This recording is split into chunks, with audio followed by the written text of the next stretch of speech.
inshuti muvandimwe ntuzacikanywe n'ikiganiro cy'ijambo ry'Imana dutegurirwa n'umukozi w'Imana Christine Nyakamwe. Ndi umugore w'umunyaburakari burenze ubuze amahoro abantu bose mu rugo nta mahoro, aho nkorera nta mahoro, nkavuga nabi abantu bose barantinya, aho ngeze bakavuga ngo dongo cya kigore cya polisi kiraje nguze bwirasi bw'icyo kigore. Naja nko muri banke ubashije kwinyegeza kanyinyegeza, naja aho tumesuza imyenda ubashije kunyinyegeza kanyinyegeza kuko nagenda ntukanambabwira nabi cyane. Aho n'Imana yasanze mu rugo rwawe hari habuze amahoro n'umutware ntabwo araguye neza.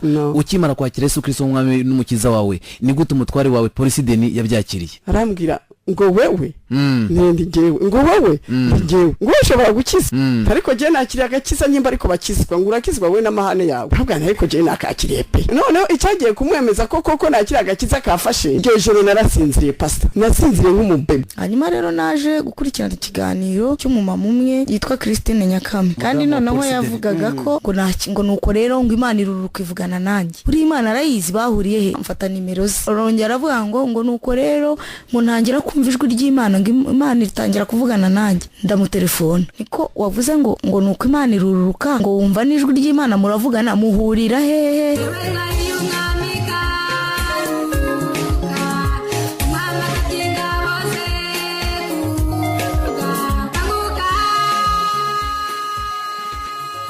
Ntangiye mbashimira ku bwitange bwanyu bwa buri gihe bwo gutega amatwi ubutumwa bwiza bw'umwami wacu Yesu Kristo.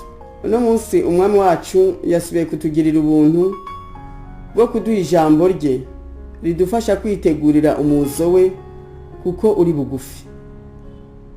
Uno munsi turaja gushishikara kuganira ku butumwa Imana yambaye kubagezaho buduhamagarira gukanguka. Kuba tabashije gutega amatwi ibiganiro bya mbere 26 byatambutse kuri buno butumwa, twavuze ko gusinzira mu buryo bw'umwuka kwari kwibagirwa Imana, ukayikura mu bitekerezo byawe, umutima wawe ugahugira ku bindi bintu cyangwa ku bandi bantu. Gusinzira ko mu mwuka ni ugutandukana n'Imana kubwo kuyimura mu mitima yacu, tukayimikamo ibindi bintu cyangwa abandi bantu nkatwe, ari byo bihinduka ibigirwamana byacu. Mu magambo make, umuntu usinziriye aba amaze gutakaza ubushobozi bwo kugendana n'Imana, aba yarateye Imana umugongo. Kubwo gutakaza ubwo bushobozi, Satani acaza agafata icyicaro mu mutima we, akuririra kuri bimwe yagize ibigirwamana bye, akamukoresha ibyaha kubwo kumuca intege no kumutekerereza kubishakira mu buryo bubi. Kuko tuyoborwa n'ibitekerezo byacu, iyo Satani amaze kudufata mu bitekerezo, tugendera mu bubata bwe akadukoresha ibyangwa n'Imana, kuko niwe se w'ibyaha. Umuntu usinziriye utari maso aba ari mu byaha.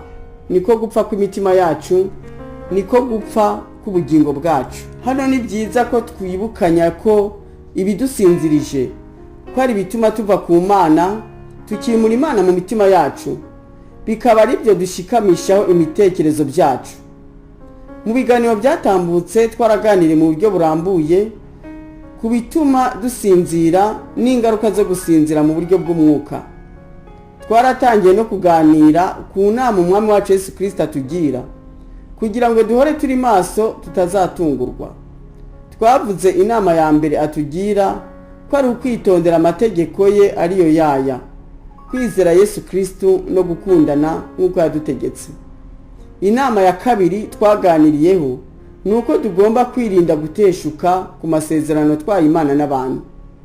Inama ya gatatu twaganiriyeho iduhugura guhora twiteguye, kandi tugomba guhora dushakisha kwera nk'uko Imana yera. Bitabaye ibyo ntituzabona umwami Imana. Mu biganiro byatambutse twarasobanuye mu buryo burambuye kwezwa icyo ari cyo n'ibyo twakora kugira ngo twezwe, kandi duhore twibuka ko twezwa mu bitekerezo. Musomye cya gitabo nandika cyitwa ngo dukizwa n'ubuntu bw'Imana, mwasobanukirwa kurusha. Twanaganiriye no ku mpamvu abantu bakira agakiza ariko bakadindira, ntibigere batera imbere ngo bahinduke bezwe. Twanaganiriye no ku mpamvu n'uburyo abantu baba barakijijwe bakuzuzwa umwuka wera w'Imana, bakagera no ku rugero rwo gukorera Imana hama bakagwa bakabivamo. Haba rero gukomeza amategeko y'Imana ariyo kwizera Yesu Kristo no gukundana nk'uko yadutegetse, haba gukomeza amasezerano twaye Imana n'abantu, haba ikibazo cyo guhora dushakisha kwera ariko gutungana kugira ngo tuzabone Imana. Izi nama zose Yesu Kristo atugira zikubiye mu gice kinini cya mbere cy'impanuro, aho Yesu Kristo yatubwiye ngo muhore mwiteguye kuko umwana w'umuntu azazira igihe mudatekereza. Nicyo gituma mugomba guhora mukenyeye kandi amatabaza yanyu agahora yaka. Igice cya kabiri kigari cy'impanuro umwami wacu Yesu Kristo aduha kugira ngo duhore turi maso ni iki: mwirinde mudahagarika imitima yanyu, mwirinde abajura b'amahoro n'umunezero. Igice cya gatatu kigari cy'impanuro umwami Yesu aduha kugira ngo duhere turi maso nuko dutwarana kuko ijuru yatwaranirwa kandi intwarane zirigishamo imbaraga. Igice cya kane kigari cy'impanuro umwami Yesu aduha kugira ngo duhore turi maso nuko twirinde uko tugenda, tutagenda nk'abatagira ubwenge. Ibi bice uko ari bine twabiganiriye mu buryo burambuye. Mu biganiro bibiri biheruka twatangiye kuganira ku gice cya gatanu cy'impanuro Yesu Kristo aduha kugira ngo tutazatungurwa no kuza kwe, nacyo ni iki: mube maso musenge. Iyi mpanuro umwami wacu Yesu Kristo yaduhaye ubwe yanditse muri Luka mu gice cyawo cya 21 ku murongo wa 34 na 35, aho yatubwiye ati mwirinde imitima yanyu ye kuremerwa n'ivutu no gusinda n'amaganya y'iyi si, uwo munsi ukazabatungura kuko uzatungura abantu bose bari mu isi umeze nk'umutego. Nuko rero muje mu amaso musenge iminsi yose kugira ngo mubone uko murokoka ibyo byose byenda kubaho no guhagarara imbere y'umwana w'umuntu mudakorwa n'isoni. Umwami wacu Yesu Kristo adusaba kwirinda ibiremerera imitima yacu byose. Ibyo byose biduhagarika imitima, bikimura Imana mu mitima yacu. Ibyo bikaba byatuma tuba abasinzi bo mu mwuka, batagitekereza ku Mana ahubwo bahora batekereza ku maganya y'iyi si. Kandi amaganya nayo arahari. Kubw'ibyago byo mu minsi y'imperuka hari amaganya menshi. Nicyo gituma tugomba gushakisha uburinzi bw'Imana bwo kudutabara kugira ngo tudatembanwa n'imivo y'ibigeragezo tukava ku Mana. Kandi ubwo burinzi bw'Imana bubonwa n'abasenga uko Imana ishaka. Amasengesho niyo atwegereza Imana, noneho imbaraga z'Umwuka Wera zikatumanukira, zikatugota, zikaturinda ibyago kandi zikaturinda ikibi n'igisa naco. Nukuri izo mpamvu tugiye kumara ibyumweru bitari bike twiga ku gusenga. Nagira ngo twungurane ibitekerezo ku murimo wo gusenga kuko ari wo murimo ukomeye muri ino si kuruta iyindi mirimo yose dukora. Kandi umwami wacu Yesu Kristo akaba yaratubwiye ko dusenga ariko ntidusubizwe kuko dusenga nabi. Kandi ikindi twamenya nuko amasengesho ariyo atuzanaho imbaraga z'Imana zidufasha zikadushoboza mu byo dukora byose. Umuntu udasenga araneshwa muri byose. Birakwiye rero ko tumenya gusenga neza uko bikwiriye kugira ngo igihe cyose tuzasenga dusubizwe kandi twambikwe imbaraga zisumba byose. Twavuze ko tugomba kuganira ku murimo wo gusenga twishyura ku bibazo 7 bikurikira. Icya mbere, gusenga ni iki? Icya kabiri, umumaro wo gusenga ni uwuhe? Icya gatatu, ni bande Imana ishaka ko bayisenga? Icya kane, inzitizi z'amasengesho ni izihe? Icya gatanu, ni ibiki tugomba gusengera? Icya gatandatu, dusenga dute? Icya karindwi, ubwoko bw'amasengesho ni ubuhe? Mu kiganiro Kanguka 25 twaganiriye mu buryo burambuye ku gusenga icyo ari cyo n'impamvu zo gusenga. Mu kiganiro giheruka cya 26 twatangiye kuganira ku kibazo cya gatatu kijanye no kumenya abo Imana ishaka, abo Imana yishimira ko bayisenga abaribo. Abo Imana ishaka ko bayisenga hari ibyo bagomba kuba bujuje. Ibyo nabashije gusobanukirwa ni ibi bikurikira, kandi buri wese ashobora guhishurirwa kuri icyo kibazo ibindi bitekerezo. Igikuru ni uko imitima yanyu ikanguka ikabitekerezaho kandi ikigira inama n'ingamba mwafata kugira ngo Imana ishimishwe nuko muyisenga. Ndipfuza ko buri wese uje gusenga Imana ko yahubanganya umutima w'Imana igahagurukira kumusubiza. Imana rero abo yishimira ko bayisenga nabameze uko tugiye kuvuga. Icyambere, Imana yishimira gusengwa n'abejeje. Imana igashimishwa n'amasengesho y'abemeye Yesu Kristo, bakamwakira, bakamwizera kandi bakagumana nawe.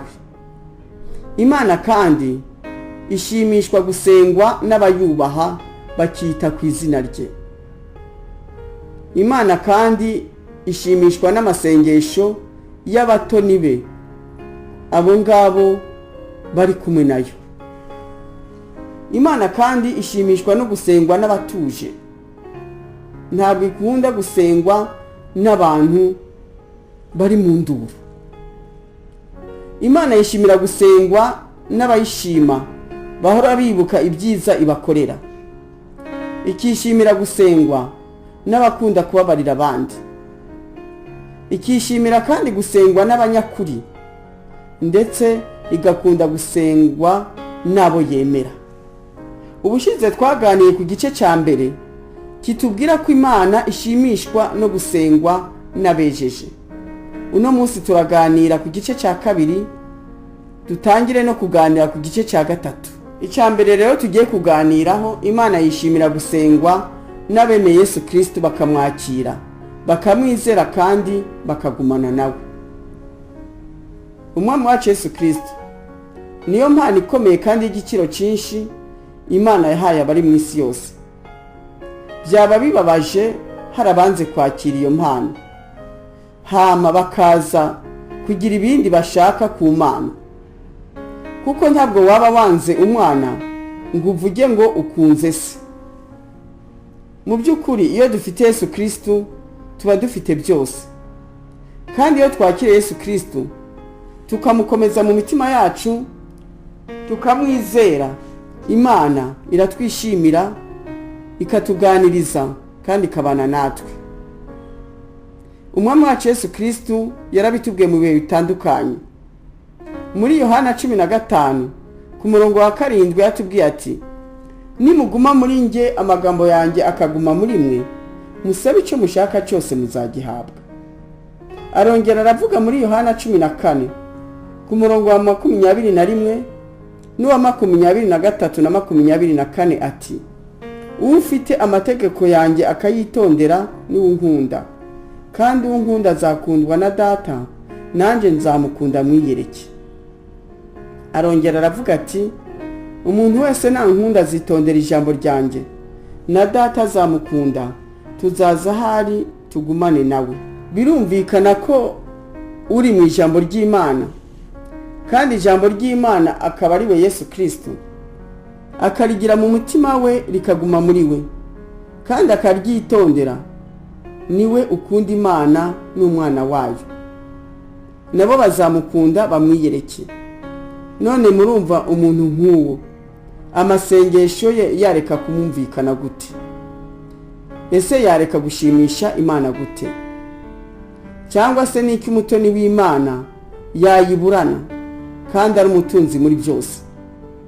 Nk'uko tumaze kubivuga, kugira ngo umutoni w'Imana icyangombwa cya mbere nuko wakira Yesu Kristo ukamwizera, ukomatana nawe, ukaguma muri we nawe akaguma muri wewe. Pastor Rick Warren umunsi aheruka gukoresha igiterane kuri stade yatubwiye inkuru y'abana yanryoheye kandi yanyubatse. Ngo hari umupapa umwe ngo ajana n'umwana w'umuhungu kwinezereza. Uwo mwana ajana n'abandi bana b'inshuti ze.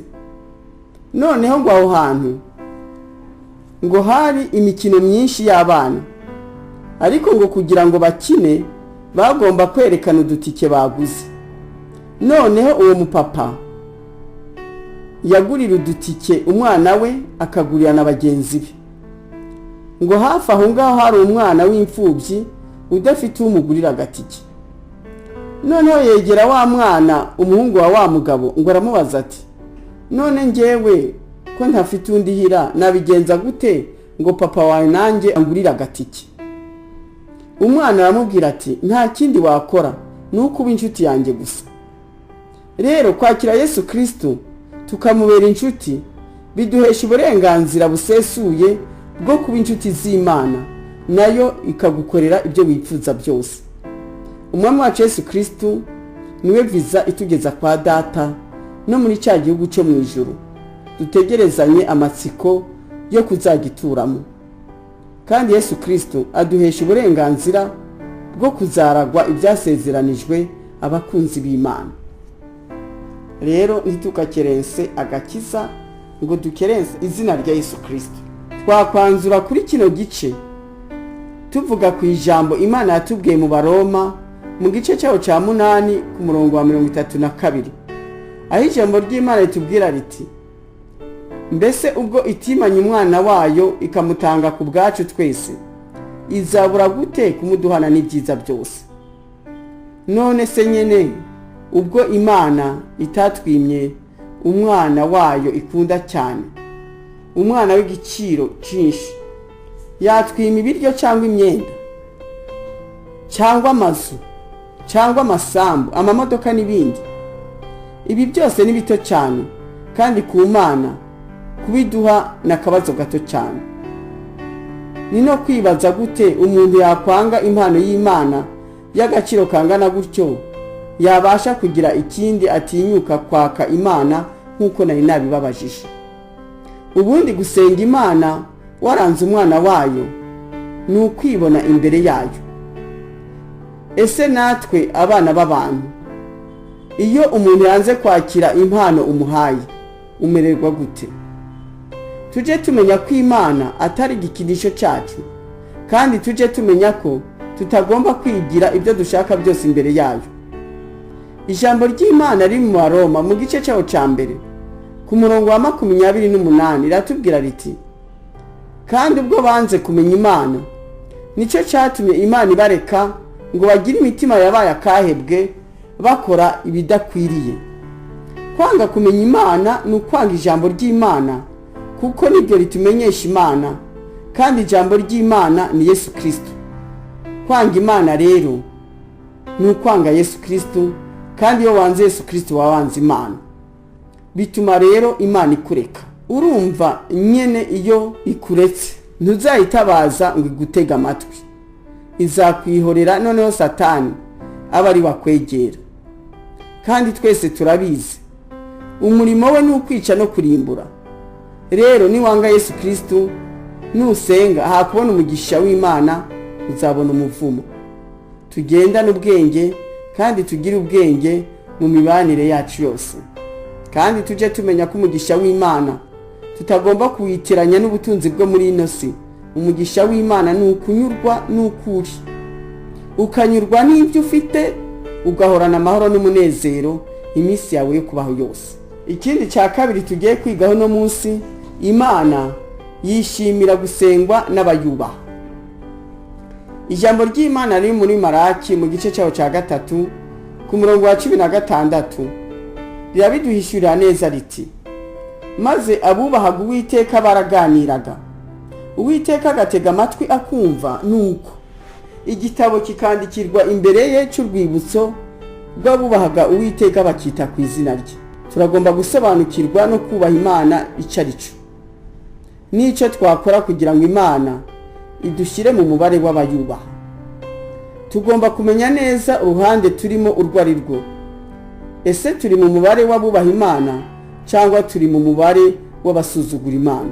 Abakwibaza ko kubaha Imana ko ari ukwibombarika, ko ari kugenda bunamitse imitwe batavuga, cyangwa bakibaza ko ari gusenga cyane, kwiririmbira no kwibyinira, abandi bakibaza ko ari ukuyikorera imirimo myinshi. Ibyo byose ushobora kubikora kandi wuzuye agasuzuguro, usuzugura Imana. Icyiza no kubikora wubaha Imana, niho bizagira icyo bikumarira, niho bizaguherekeza ukagera mu bugingo buhoraho. Kubaha Imana ni ukuyitinya, ugatinya gukora ibintu binyuranije n'amategeko yayo. Kubaha Imana no kuyumvira. Kubaha Imana ni ukwirinda kuyihangara. Hari abantu usanga barahangaye Imana no gutuka Imana, ugasanga babigize umuco, bakitwa ngo bari gusenga, maze mu gusenga kwabo bakifatira Imana mu gahanga, ntibatinye kwibwira amagambo asesereza umutima wayo.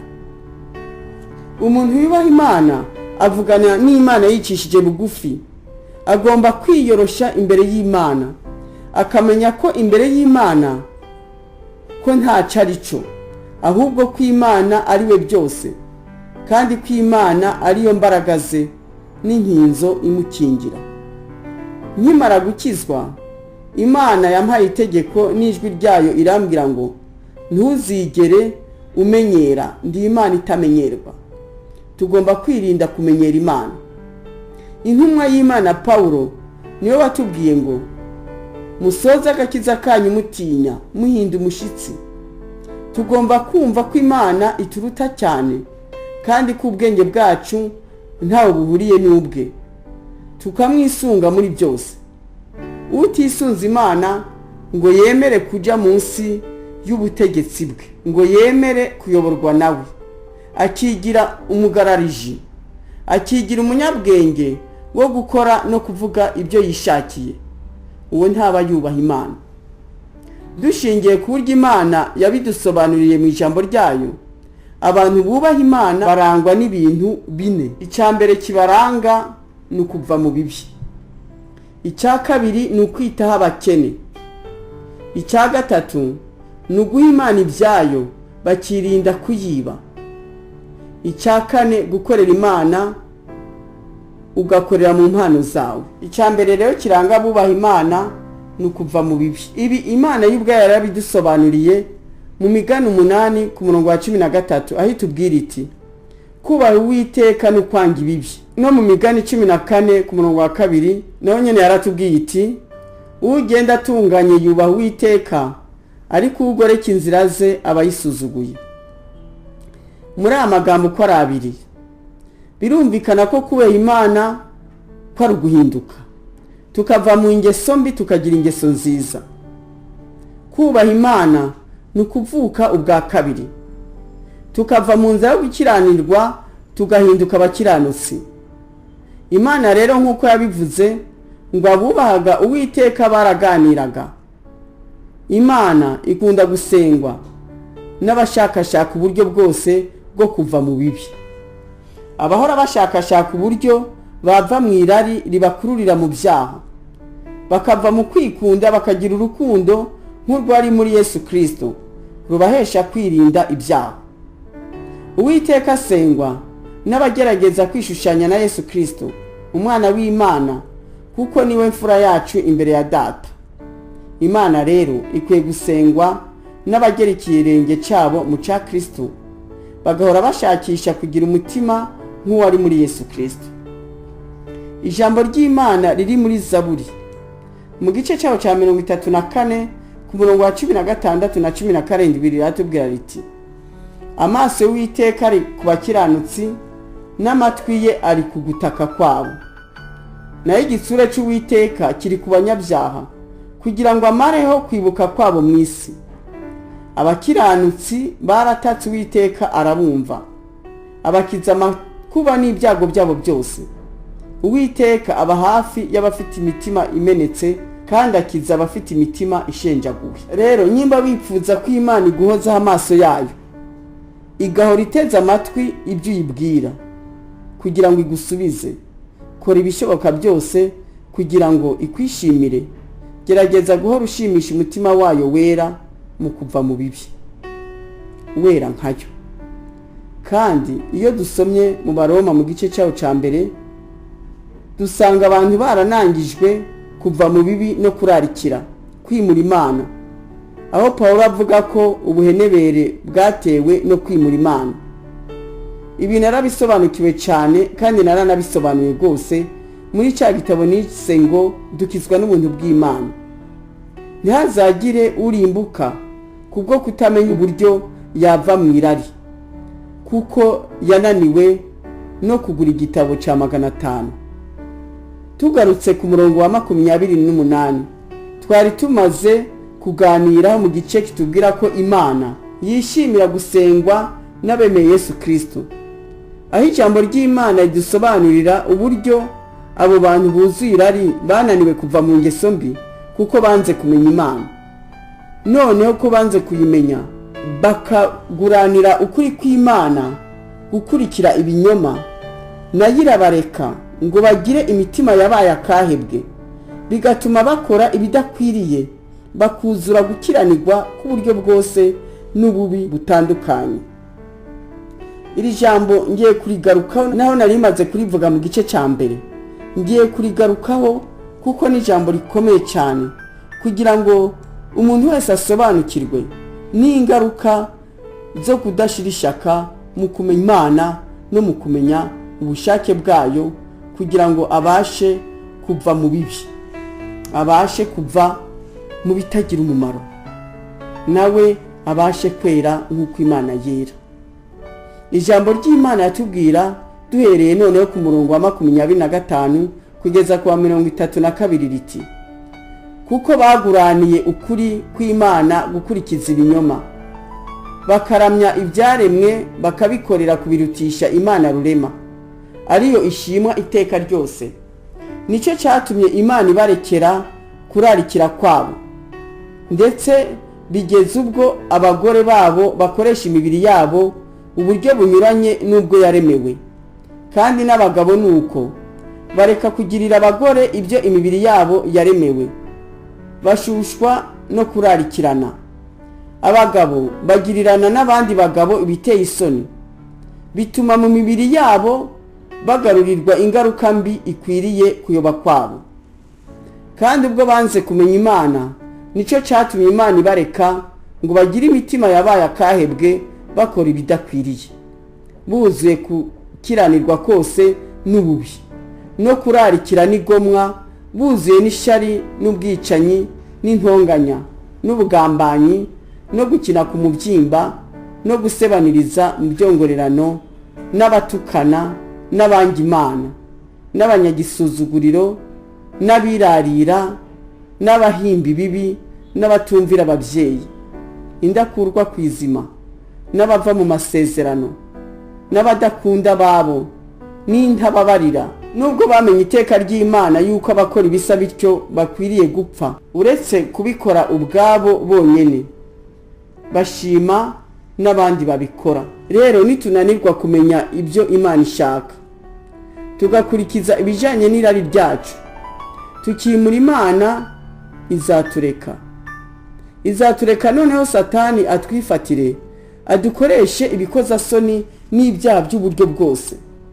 Hano twasomye ku butinganyi ko ari icyaha cy'urukozasoni gikorwa n'abaretswe n'Imana kuko banze kumenya Imana, bakanga kumenya ukuri, bakanga kumenya ijambo ry'Imana, bakanga kumenya icyo Imana ibashaka. None Satani ariho abyemeza isi yose akoresheje bwa buriganya bwe ngo ni uburenganzira bwa muntu.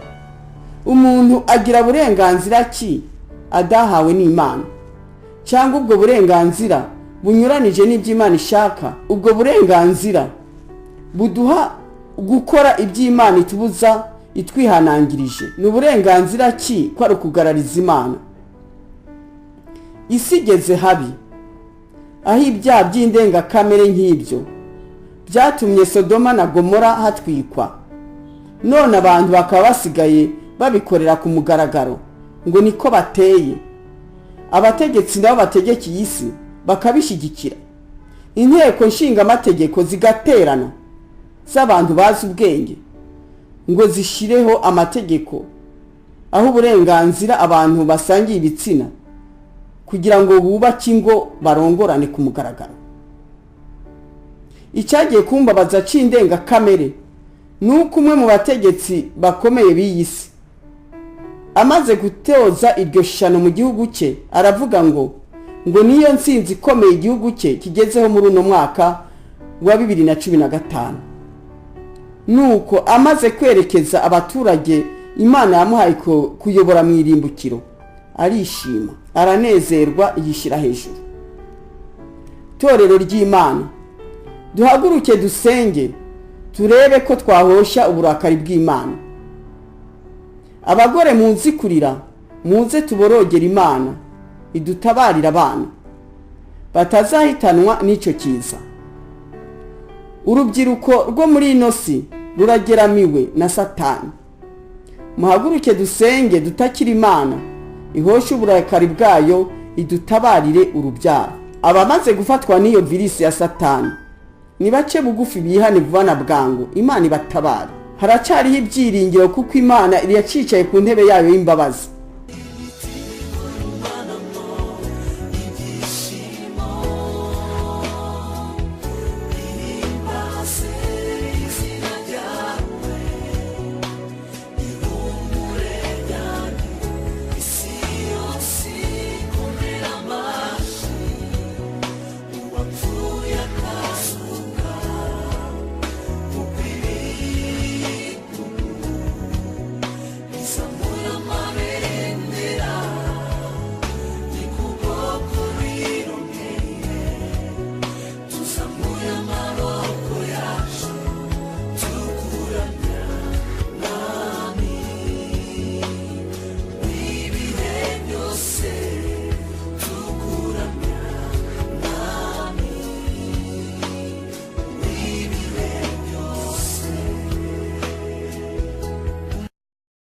Turi mu gihe cy'inyongera ntitugipfusha ubusa kitubere ico kwisubiraho. Ijambo ry'Imana muri Yesaya mu gice cyaho cya mbere ku murongo wa 18 ratubwira ngo nimuze tuje inama ni kuwiteka avuga naho ibyaha byatukura nk'umuhemba birahinduka umweru bise na sheregi, naho byatukura tukutuku birahinduka nk'ubwabo bw'intama. Nta cyaha Imana itababarira kandi ntarari na rimwe Yesu Kristo atabasha kudukuramo. Nicyo cyamuzanye, yaje kudukiza irari mu kudusubiza ubutware n'ubushobozi bwo gutegeka imibiri yacu umwanzi yari yaratwambuye kubwo gucumura kwa Adamu na Eva. Mwihane rero mwakire Yesu Kristo arabatabara. Niwe mutabazi n'umukiza w'abari mu isi yose. Kwanga kumenya Imana ni ukwanga gusoma ijambo ry'Imana, kuko nta handi wamenyera Imana. Nzahora mbivuga kandi nzakomeza mbigarukaho, nta nubwo nzabivuga uko bikwiriye. Utazi ijambo ry'Imana, Imana yamuyobora gute? Nimba itabasha kukuyobora, ntiyabasha no kuguhindura ngo igukure mu irari. Utabashije kwakira ijambo ry'Imana kugira ngo ibitekerezo by'Imana biba ari byo biba muri wewe, bisimbure ibitekerezo bibi ufite byo guhora urarikira iby'isi, urarikira abakobwa, urarikira abahungu, urarikira ibitagira imimaro, byakuvamo gute? Imana yacu ku ruhande rwayo ntacyo itakoze, kandi ubuntu bwayo burahari ngo butuneshereze. Igisigaye ni uko tubwakira bukaturengera kandi bukatuneshereza. Ubwo buntu bw'Imana twabwigishijeho kenshi ko bugizwe n'ijambo ry'Imana, amaraso Yesu Kristo aduhesha imbabazi z'Imana ndetse n'imbaraga z'Imana tubonera mu mwuka we wera. Kandi ndakomeza kubagurira gusoma cya gitabo nise ngo dukizwa n'ubuntu bw'Imana kugira ngo mumenye uburyo mwabwakira nabwo bubakize irari ryose riri muri mwe ribakoresha ibyaha. Mwisubireho bene data, muve mu bunebwe, mukunde gusoma. Nta munyabwenge udasoma abaho.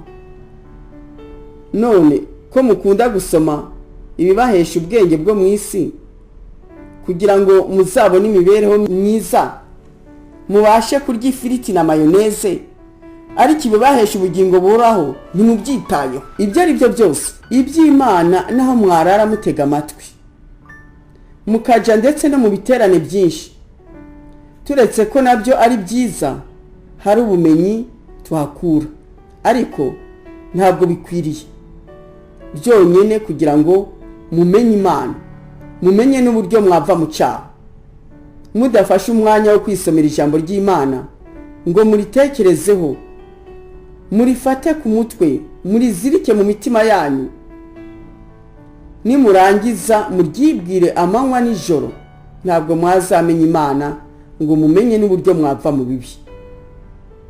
utazi Imana rero ntazabasha kuva mu bibi, kandi amaherezo ye ni ukurimbuka. tumenye kandi ko kumenya Imana ko ari ukumenya ibitekerezo byayo, nk'uko twari twabivuze, tubiheshejwe n'ijambo ryayo. ndakomeza mbinginga rero ngo mukunde ijambo ry'Imana. nimusoma cya gitabo nababwiye haruguru, muzabona uburyo ijambo ry'Imana, amaraso Yesu Kristo hamwe n'imbaraga z'Umwuka Wera, uburyo bifataniriza hamwe kugira ngo tuvuke ubwa kabiri, twezweho ibyaha byacu byose, tuve mu irari ridukururira mu bibi. musome ntacyo muzireguza, ubuntu bw'Imana bwarahishuwe. n'uwakwifuza ibitabo nanditse agasanga atabasha kugera aho biri, yanterefona tukavugana uko nabimugezaho. mukunde kwitaho iby'Imana, mukunda kwiga no guhugurwa ku ijambo ry'Imana, mukunde gusoma Bibiliya. aha niho tuzakomeza urugendo tudateshutse ngo tunyure hirya no hino. kandi ikindi, mukunde gusoma n'ibitabo byanditswe n'abavugabutumwa bahishuriwe ubwiru bw'Imana mu buryo bunyuranye. Imana yambwiye ngo mbabwire ngo buri wese nagane aho agomba kugana. nimukomeze urugendo rwo kwezwa, kuko nicyo mwahamagariwe. mwivangure mu bitagira umumaro n'abatagira umumaro. Imana ngo nitwihane kandi twezwe. Imana iraje gucyura umugeni mu buryo bwihuse, ngo kandi n'impfu zitunguranye tumenye ko zije kandi zirwiriye. abatazi neza rero uburyo bakwihana n'uburyo bakwezwa, babisome muri cya gitabo nakomeje kubahugurira gusoma. Satani yahagurukiye gushuka bari mu isi yose. mugire ubwenge, mutahure ibinyoma bye, mutamukurikiza muzi ngo muriho mukora neza, kuko mwanze kumenya Imana n'ijambo ryayo, ngo ribayobore kandi ribereke inzira. twibuke kandi duhoze ku muzirikanyi ko ibihe tugezemo ko ari iby'imperuka, nk'uko Daniyeli yabitubwiye mu gice cya 8 ku murongo wa 23 na 25. aha ni igice cya 8 cyo mu gitabo cya Daniyeli. yaratubwiye ati igihe ubwo bwami buzabwenda gushirira. ubwo bwami buvugwa hano n'ubwami bwa Satani. abanyabyaha bamaze gukabya, umwami w'umunyamwaga umenya ibitamenyekana zima. imbaraga ze zizaba zikomeye, ariko ntizizaba ari iz'ubwe. azarimbura bitangaje, azabasha ibyo yagambiriye, azarimbura abakomeye n'ubwoko bw'abera, azagira imigambi ituma abashishwa byose n'uburyarya, kandi azishyira hejuru mu mutima we. azarimbura benshi biraye, ndetse azahaguruka kurwanya umwami w'abami, ariko azavunagurika atawumukozeho. rero bene data, ntitwirare ngo turakijijwe, tutabaye maso ngo dukore ibyo tugomba gukora byose kugira ngo ubuntu bw'Imana ubashe kubana natwe no kudutabara kugira ngo butuvane mu bibi. twatungurwa nk'abapagani batigeze bamenya Imana. byaba bibabaje dukingiraniwe hanze y'ijuru, kandi twitwa ngo twarakiriye Yesu Kristo, ngo turaba Kristo. twirinde bene data, kandi tugire ishyaka ryinshi ryo gushaka Imana. Imana niba mu ruhande rwacu ikabana natwe, ntabwo tuzaneshwa. twariho tuganira rero ku byo tugomba gukora kugira ngo twitegurire umuzo w'umwami wacu Yesu Kristo uri bugufi. Imana idusaba gukanguka tukaba maso. imwe mu nama Yesu Kristo atugira kugira ngo duhore turi maso ni ugusenga. turiho rero tuganira ku murimo wo gusenga. Ubushize twavuze ku gusenga icyo ari cyo n'impamvu tugomba gusenga. Uno munsi twatangiye kuganira ku byo tugomba kuzuza kugira ngo Imana yishimire ko tuyisenga, none nayo ihagurukire kudusubiza no kubana natwe. Ni byinshi Imana idusaba kugira ngo idufate nk'abinginzi imbere yayo. Icyakora uno munsi twavuze ku kijanye no kubaha Imana. Imana yishimira gusengwa n'abayubaha. Twavuze ko abubaha Imana ko barangwa n'ibintu bine nyamukuru: kuva mu bibi, gutabara abakene, guha Imana ibyayo, ndetse no kwikorera dukorera mu mpano zacu. Uno munsi twasobanuye mu buryo burambuye kuva mu bibi, uburyo ari ngombwa kugira ngo twishimirwe n'Imana, noneho itunezerererwe, ihore yumva gusenga kwacu. Uko tuvuze icye iza kuganira natwe kuko itwishimira. Amen. Uwiteka Imana yacu atuvugishije muri aya magambo ati: bwira abantu banjye babe maso bakanguke, iminsi ni mibi. Satani agambiriye guteza imvururu muri ino si. Yamaze kwigabiza ingo za benshi, abateza ubukene, umwiryane, ibihombo. Mwicanira mu mitima yanyu, mwawukanira mu mitima yanyu. Mumenye ko Satani atakindi agamije atari ukuvusha umwana w'umuntu ubugingo buhoraho. Rangurura uvuge abantu bakanguke, dore barasinziriye. Basinzira ibitotsi byo kubica. Hari abasinzirijwe n'ubukene, abandi basinzirijwe n'umurengwe, abandi basinzirijwe n'inzara y'iby'isi, abandi basinzirijwe n'ibyubahiro, dore barasinziriye mu bunebwe, dore basinziririye mu byaha. Mu isi murateshuka, ariko nimwisuzumire imbere y'Imana mwihane. Nimushakishe kwera nkanjye, kuko batejejwe batazabona umwami Imana. Muraneshwa muri byinshi kuko mutari maso. Nimwe maso munyegere. Mwireba mu isi, isi iratemba na benshi. Isi irabihakanye, kandi dore ndaje, abanshaka barambona. Abanshaka nibugura imitima yabo, kuko ndaje mbaturemo. Kuki mutumva ubugari bw'urukundo rwanjye? Mutumva ko ari njyewe muremyi wa byose? Kuko yaba mwari mubizi, ntabwo mwatekereza nk'uko mutekereza, ahubwo mwanyiringira mukambishurira byose. Soma mu mitima yanyu n'impamvu z'ibyo mukora, kuko ntacyo mwashobora kumpisha. Ariko mufata umwanya munini n'imbaraga zo kubihisha abandi, mukibagirwa ko Imana itabeshwa. Kuki mwantaye mutakinyizera? Ko ndi kumwe namwe nigeze mbahemukira? Ese ndi umuntu kubw'ibyo mwibwira? None se kuki mufite ukwizera guke? Ndi Imana kandi ndiho uwaremye umuntu mu ishusho yayo.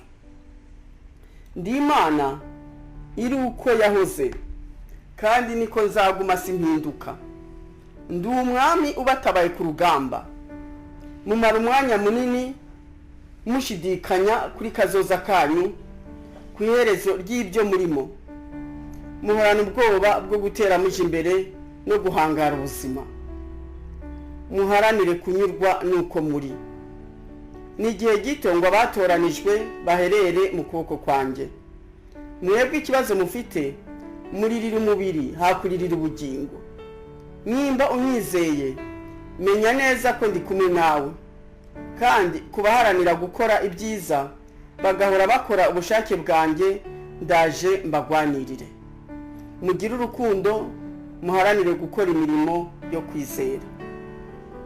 Ntungira ku musozi, ingabo za Farawo zirahagurutse kurwanya Abanyisirayeli. Abanyisirayeli bamaze kunyuragirwa bahuye n'akaga. Mungarukire, mureke kwihugiraho. Nje gusobanura ibidasobanutse, ibyababereye amayobera. Mumpungireho mubone uko mwambuka, mbakureho umuvumo, mbagirire neza. Nje kuvura icavunitse, nje guhoza abarira. Muhore mukenyeye mu mitima yanyu, nje kubabohora. Mukenyere ukuri kandi amatabaza yanyu ahore yaka. ntugakore icyo umutima wawe utemera, ntukabereho kurebwa n'abantu ahubwo beraho njyewe, ntugasharike abandi kuko uri kure yo kumenya imitima yabo n'ibibahagaritse imitima. Rinda umutima wawe kurusha ibindi byose birindwa, kuko niho haturuka ibitekerezo bibi. Mwambara imbaraga mu budasa bwanyu, ntimukibone ahubwo muhore muca bugufi. Nimungarukire muce bugufi, mbababarire, unsabye imbabazi wese ndamubabarira. Kandi mubabarirane hagati yanyu, kandi buri wese yibabarire, kuko ntura mu mutima urimo amahoro. Nimurekeraho kunyondereza mwihane, kandi mwihanire kureka. Nimukomeze inzira yo gukiranuka no kwicisha bugufi. Munkurikire mutareba inyuma. Abarebye inyuma narabasize. Ndashaka amavuta muri mwe. Ngeneye abagabo, abagore, abahungu n'abakobwa b'abanyabwenge. Abapfapfa bagiye gukingiranirwa hanze. Ngeneye abera imbuto ni nke. Amagambo yabaye menshi. Ni igihe cyo guhanjuza. Mu murimo niho amavuta abonekera. Nimutangarize bose agakiza. Umuntu yamenya agakiza ntakabwira abandi ngo bakizwe, azahemberwa iki? Azatahukana zero. Nimuhaguruke mukorere Imana, izakorana namwe, kuko Imana ikorana n'abakora. Kandi izagendana namwe, kuko Imana igendana n'abagenda. Imana ntikorana kandi igendana n'abicaye. Kandi mumenye ko abazakora neza mu murimo wanjye ko bazakoreshwa, nayo abiyobagiza bazirukanwa. Abantu bariho bibwira ngo barangorera kandi atari nge bakorera. Mwirinde gukorera inyungu zanyu. Hari abashaka gukorera inyungu zabo, nyamara nizo bazatahira. Abankorera by'ukuri nibo bazabona ijuru, nayo abambesha ntibazabona mu maso hanjye.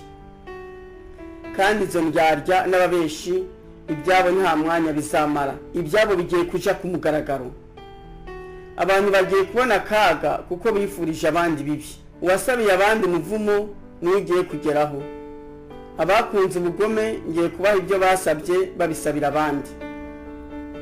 Kandi wasabiye abandi bibi byinshi agiye kubibona ubwe. Uko yabisabye niko azabibona. Urukundo nje kurusobanura mu masaka. Nje gutandukanya abera n'abatera. Nje gusobanura intama mu ihene. Nje kuriza no gusetsa. Nje kwimura no kwimika. Hari umugabane w'abazaguma kwa se, ariko inzererezi zizarimbuka. Telefone zanje ni 0788 517454 0788 517454. Email yanje ni christineNyakamwe bifatanye @gmail.com christineNyakamwe@gmail.com. Nagira ngo abifuza izi nyigisho kuri email kugira ngo babashe kuzisomera, ndetse n'abashaka kwisomera ibitabo nanditse ko banyohereza email zabo. Abifuza gushishikara nabo kuzitega amatwi, mushobora kuzisanga kuri YouTube, kuri Facebook no kuri Twitter, mwandika ijambo Nyakamwe Christine. Uwakenera CD z'ibi biganiro byose nyuza ku maradiyo ndetse biri no kuri internet, yahamagara Munyankindi Yves kuri telefone zigendanwa 0788 35 0747. Reka nsubiremo nimero za telefone, ni kuri 0788 35 0747. Mushobora gutega amatwi kuri TuneIn ibiganiro nyuza kuri radio Izuba buri cyumweru kuva saa moya kugeza saa 2 za mu gitondo. Ikindi abifuza kubona ibitabo nanditse bashobora kumbaza aho babisanga mu buryo bworoshe. Icyakora hano Kigali mwabibona kuri librairie Inkuru Nziza mu mujyi hagati, kuri librairie ADPR mu Gakinjiro, kuri Agroteke iri Nyabugogo mu gikari c'inyubako y'amashirahamwe, mu nyubakwa ya Rubangura mu mujyi hasi uturutse kuri rompwe ni ku muryango wa gatatu, ku Gisimenti muri farumasi yitwa Karo Farumasi iruhande ya alimentation yo kwa Ndori, Ikabeza iruhande ya Feruje mu mangazini yitwa Pharmacie Vétérinaire Ambulant, Ikakiru muri librairie ya Ligue pour la lecture de la Bible. Ibyo bitabo biri mu rurimi rw'igifaransa n'urw'ikinyarwanda kandi ni bine. Icyambere cyitwa Yesu yaranyeretse, mu gifaransa ni Jésus s'est révélé à moi. Icyo gitabo gisobanura ku buhamya bwanjye na Yesu Kristo, uko nari imeze ntarakira Yesu, uburyo yampamagaye, uburyo yanyeretse n'impinduka zagiye zigaragara mu buzima bwanjye no mu bw'umuryango wanjye kubw'imibanire myiza mfitaniye n'umwami wanjye. Igitabo cya kabiri cyitwa Agakiza na Yesu Kristo, en français Le salut c'est Jésus-Christ. Muri icyo gitabo nasobanuye ku gakiza ko ari Yesu Kristo, ko ari ijambo ry'Imana, kuko hari abakomeza kwitiranya agakiza n'ibindi bintu byaba amadini cyangwa imirimo myiza, abandi bagafata ako gakiza nk'igikinisho, ibigezweho cyangwa agakingirizo. Muri icyo gitabo nabarambagirije Yesu Kristo ngo mubashingire, nawe azabahe ubugingo buhoraho. Niwe nzira, ukuri n'ubugingo, uwo atazajana kwa data tazajayo. Igitabo cya gatatu cyitwa Dukizwa n'ubuntu bw'Imana, mu gifaransa ni Nous sommes sauvés par la grâce de Dieu. Ni igitabo kitwigisha ku nkomoko y'icyaha, ko ari ukwikunda gutuma tutanyurwa, noneho tugahora twipfuza amaherezo tukararikira. Irari niryo ridushukashuka rikadukoresha ibyaha by'ubwoko bwose. Icyo gitabo kitwigisha uburyo twareka kuzura irari, ahubwo tukuzura umwuka wera, tukavuka ubwa kabiri, tukaba abana b'Imana nyakuri. Igitabo cya kane cyitwa ngo Gukina birarangiye, mu gifaransa ni La récréation est terminée. Muri icyo gitabo hakubiyemo ubutumwa bwose Imana imaze kumpa budufasha kwitegura Yesu Kristo kuko ari bugufi. Ku mugereka wa buri butumwa hari mirongo ya Bibiliya Imana yagiye impana nabwo. Iyo mirongo irabafasha kwiga no gusobanukirwa neza Bibiliya. Mpamagariye abakristo kandi ndabinginga kugira ngo mubyiteho, bizabafasha gukura mu gakiza, muhinduke mugere ku rugero rw'igihagararo cya Yesu Kristo, noneho muzaje mu ijuru. Abayobozi b'amatorero ndabinginze muhugukire gushishikariza abakristo banyu kubigura no kubisoma, kandi mushobora no kubyifashisha mu nyigisho mutanga zo gukomeza abakristo. Byababera imfashanyigisho nziza kandi biragura make. Igitabo kimwe kinyarwanda kiragura amafaranga 500 y'amanyarwanda, icy'igifaransa nacyo kiragura amafaranga 1000 y'amanyarwanda gusa. Imana rero ikomeze kubampera umugisha. Amen. Utima wanjura bize usende ishimwe gishi nkuko imara kazi yahagizwa no gushaka amasi, niko umutima wanjye ukangukiye hejuru no kuvuga ibyawe.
no gukomera kwe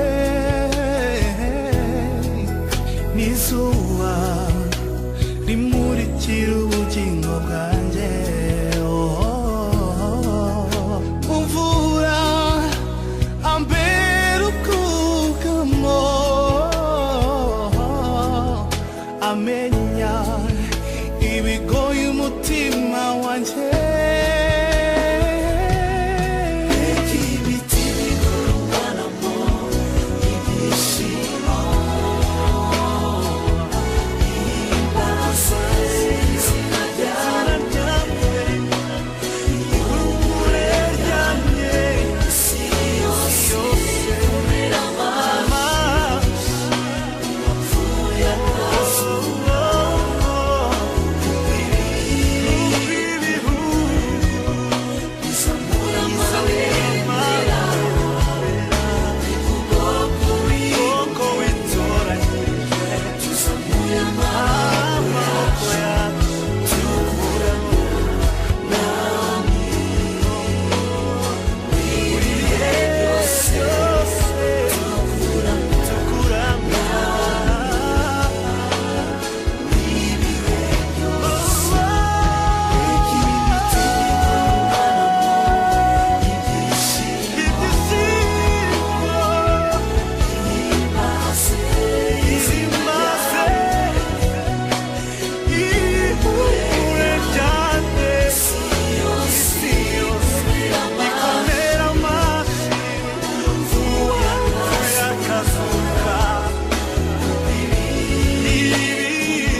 inshuti muvandimwe ntuzacikanwe n'ikiganiro cy'ijambo ry'Imana dutegurirwa n'umukozi w'Imana Christine Nyakamwe. ndi umugore w'umunyaburakari burenze ubuze amahoro abantu bose mu rugo nta mahoro aho nkorera nta mahoro nkavuga nabi abantu bose barantinya aho ngeze bakavuga ngo ngo dongo cya kigore cya polisi kiraje nguze bwirasi bw'icyo kigore naja nko muri banke ubashije kwinyegeza kanyinyegeza naja aho tumesuza imyenda ubashije kunyinyegeza kanyinyegeza kuko nagenda ntukana mbabwira nabi cyane aho n'Imana yasanze mu rugo rwawe hari habuze amahoro n'umutware ntabwo araguye neza ukimara kwakira Yesu Kristo umwami n'umukiza wawe ni gute umutware wawe polisi deni yabyakiriye? arambwira ngo wewe ndi ngewe ngo wewe ngewe ngo ushobora gukiza ariko je nakiriye agakiza nyimba ariko bakizwa ngo urakizwa we n'amahane yawe ahubwo ariko je nakakiriye pe noneho icyagiye kumwemeza koko nakiriye agakiza kafashe iryo joro narasinziriye pastor nasinziriye nk'umubebe. hanyuma rero naje gukurikirana ikiganiro cy'umumama umwe yitwa Christine Nyakamwe kandi noneho yavugaga ko ngo nuko rero ngo Imana iruruka ivugana nanjye buri Imana arayizi bahuriye he mfata nimero ze arongera aravuga ngo nuko rero ngo ntangira kumva ijwi ry'Imana ngo Imana itangira kuvugana nanjye ndamutelefona niko wavuze ngo nuko Imana iruruka ngo wumva n'ijwi ry'Imana muravugana muhurira hehe